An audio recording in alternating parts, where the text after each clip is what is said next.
À présent, on part pour Goma, dans l'est de la RDC, à la rencontre d'un inventeur. Il s'appelle Eli Toubani. C'est un étudiant qui a réussi son premier essai technique. 2 véhicules roulant au gaz butane. Ce jeune homme de 23 ans explique avoir voulu apporter sa contribution à un monde moins pollué. On regarde le reportage d'Amani Alimassi avec Simon Rodier. Eli est le mécanicien du futur, littéralement, car il pense à l'avenir. Celui proche peut-être où l'essence coûtera trop cher et quand la pénurie s'abattra sur son pays. Dans son garage, il a emprunté le Toyota d'un ami et s'amuse à changer la donne. Fini l'essence. Mais maintenant, je vais découper l'alimentation, c'est-à-dire qu'il n'y aura pas d'essence.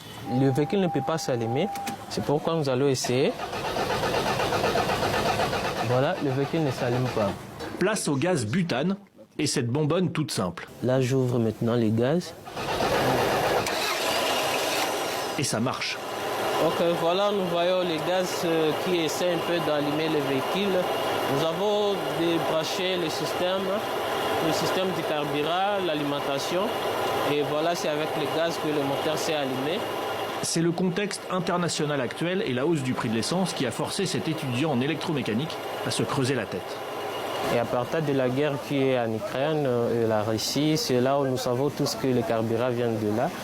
Et ça fait à ce qu'il y a une montée et qui nous a permis, qui nous a poussé à chercher des mécanismes, comment arriver à faire démarrer le véhicule avec le gaz qui est aussi un beau carburant. À Goma, c'est toujours le règne de la moto et des camions-citernes qui transportent l'essence. Mais les énergies vertes veulent gagner du terrain. En utilisant les gaz, on peut réduire de 30 à 70% la hausse de CO2 dans l'atmosphère. On n'utilisera plus l'essence ou le diesel dans la motorisation. Lutter contre la pollution est un objectif comme celui d'être indépendant de l'énergie extérieure. Ici, le lac Kivu, tout proche, regorge de millions de mètres cubes de gaz méthane qu'Eli et d'autres pourraient exploiter dans des usines ou des ateliers plus développés pour améliorer le sort des Congolais.